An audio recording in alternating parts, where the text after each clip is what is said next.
Saya posisinya di mana ini? Ya gitu aja gitu. Ya, di situ juga menghadap matahari. Oh iya iya. Kalau Mas Anggun, Nggak apa-apa. ya gitu gitu. Biar nggak menghadap matahari.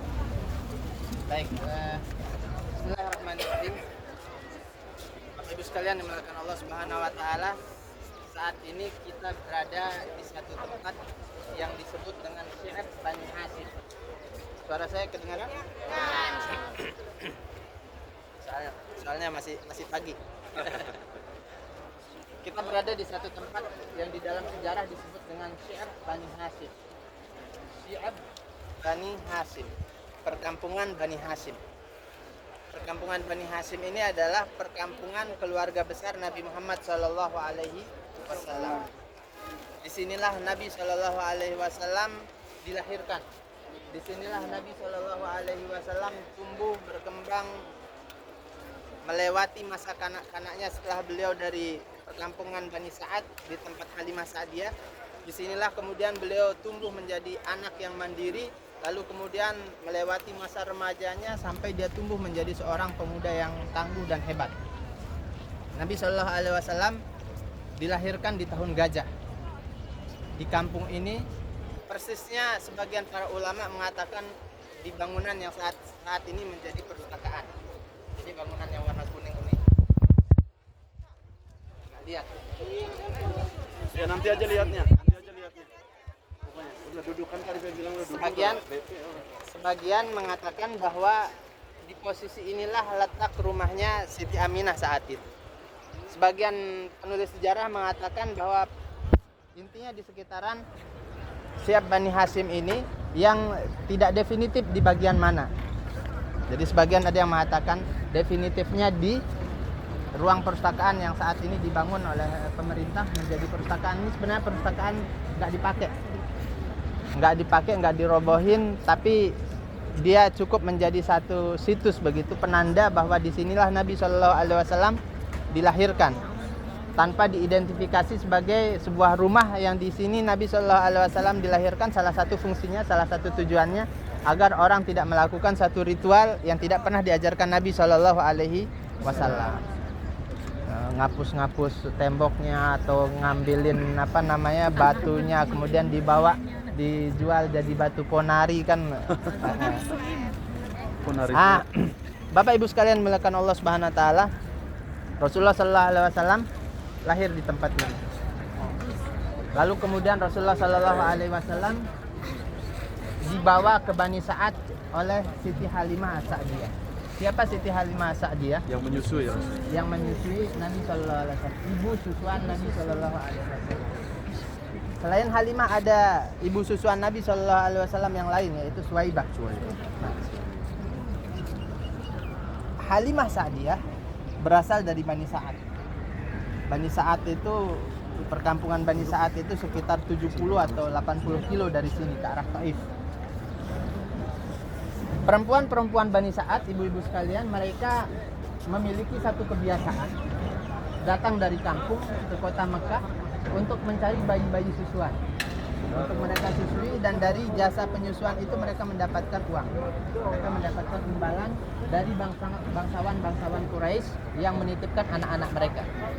Jadi mereka saat itu datang satu kelompok dari Bani Sa'ad, suami istri, lalu kemudian bermukim di Mekah beberapa hari dengan satu tujuan untuk mencari bayi susuan, untuk mendapatkan upah dari mereka menyusui bayi-bayi tersebut selama kurun waktu yang telah disepakati. Selama mereka berada di Mekah, ibu-ibu itu sudah mendapatkan customernya, masing-masing sudah mendapatkan bayi susuan yang mereka akan susui, kecuali satu orang, yaitu Halimah Sa'diyah. Sampai hari terakhir mereka akan pulang ke Bani Sa'ad, dia belum kunjung mendapatkan bayi yang akan disusui, belum mendapatkan kira-kira customer atau upah yang nanti layak mereka bawa pulang. Akhirnya malam harinya dia konsultasi sama suaminya, "Bang, gimana kita sampai hari besok kita mau berangkat, kita belum mendapatkan bayi susuan, sementara yang lain sudah dapat." Bayangkan gimana perasaan seorang perempuan yang kawan-kawannya yang lain, ibu-ibu sekalian, udah mau pulang, udah dapat apa yang dicari, sementara dia belum dapat. Kalau kayak ibu-ibu cari Tupperware semua udah dapat, tinggal ibu yang belum dapat begitu. Tupperware. Nah, akhirnya Halimah mengatakan begini, bagaimana kalau bayi yatim yang kemarin kita datangi itu kita ambil aja, udah nggak usah mikir apa. Terus kata suaminya, oh bagus, saya dukung. Kalau memang itu niat kamu, semoga Allah Subhanahu enggak bilang semoga Allah, semoga kita mendapatkan keberkahan. Ini orang masih jahiliyah tapi dia masih ngerti arti keberkahan.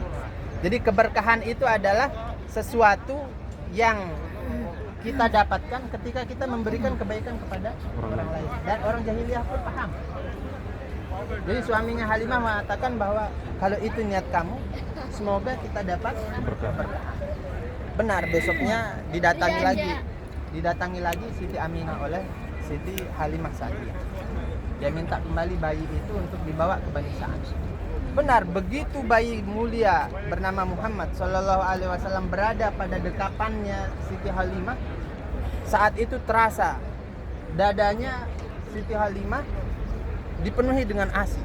Yang tadinya dia juga bawa anaknya dari Bani Sa'ad. Yang tadinya selama berada di Mekah, selama berada di perjalanan, anaknya Siti Halimah itu merengek-rengek, nangis karena nggak ada asupan, nggak ada ASI, kering. Mereka dari kampung yang miskin, kering kerontang Bani Sa'ad. Nangis, tapi begitu bayi Muhammad itu ada dalam dekapan Siti Halimah, seketika itu asinya menjadi kencang, menjadi berisi. Dia bisa meminumkan bayinya dan bisa meminumkan Nabi Muhammad Shallallahu Alaihi Wasallam dengan lahap. Ini keberkahan pertama. Lalu kemudian mereka menunggangi tunggangan mereka seekor keledai yang tadinya ketika berangkat dari Bani Sa'ad menuju ke Mekah jalannya terseok-seok, tertatih-tatih, lemot. Dan ketika itu rombongan sudah jalan duluan, ternyata mereka bisa susul, mereka bisa lewati, mereka bisa salib. Sampai-sampai orang-orang Bani Sa'ad yang bersama mereka mengatakan begini, itu apa yang kalian tunggangi? Apakah ada seorang jin bersama kalian? Itu pikirannya orang jahiliyah. Karena saking herannya melihat tunggangan yang tadinya jalan tertatih-tatih sekarang bisa berjalan lancar dan berjalan cepat. Lajunya begitu cepat.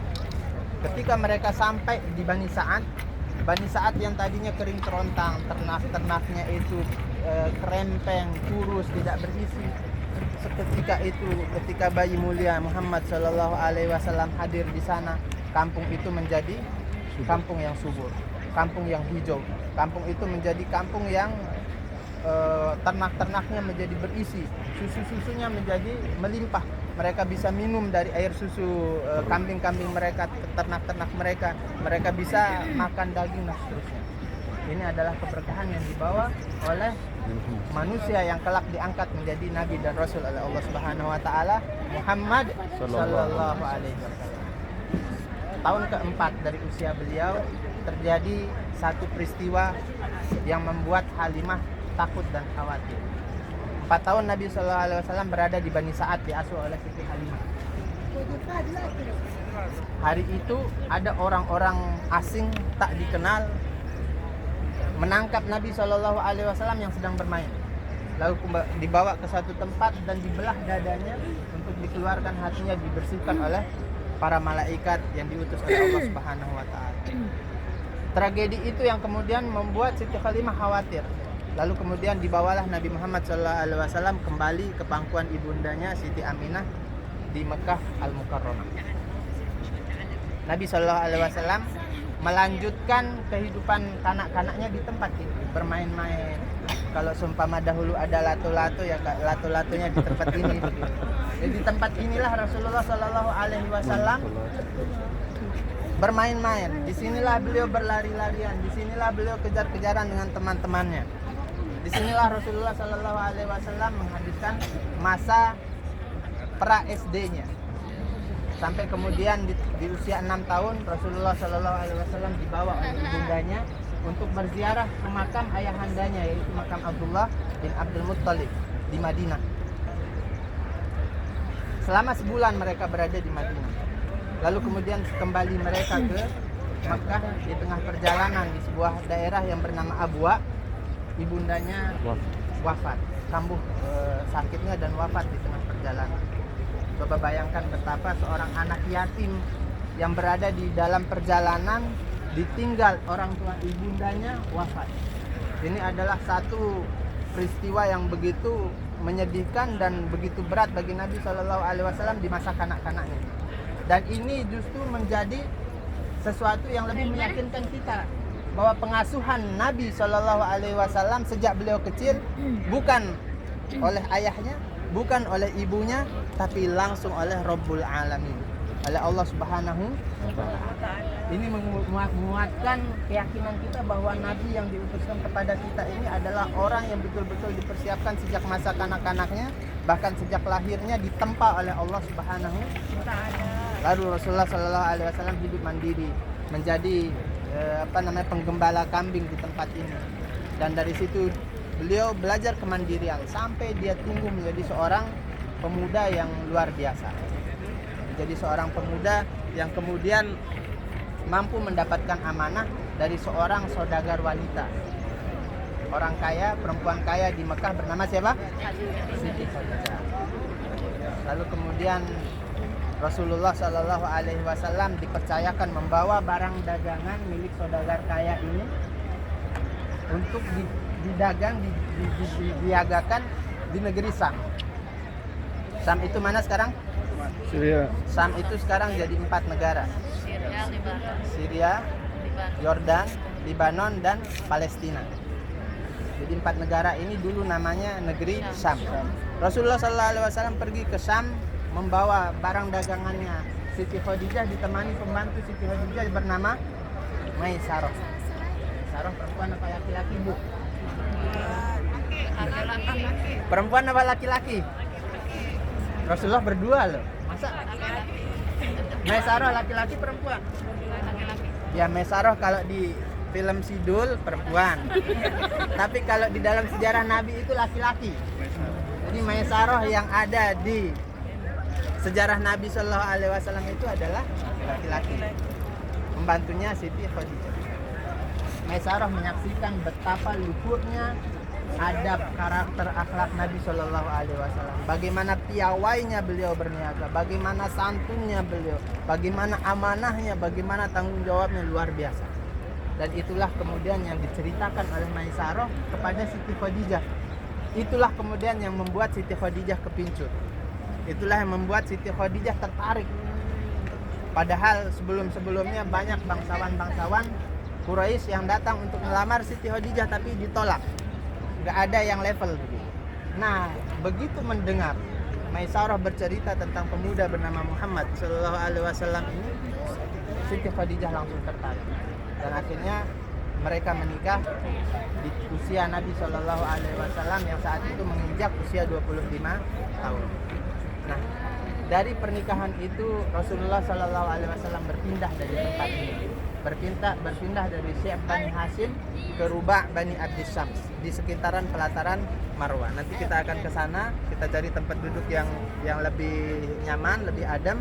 Lalu kita bercerita tentang rumah tangga Nabi Sallallahu Alaihi Wasallam, tentang rumahnya Khadijah, tentang bagaimana Rasulullah Sallallahu Alaihi Wasallam pulang dari Gua Hira lalu kemudian diselimuti oleh Siti Khadijah.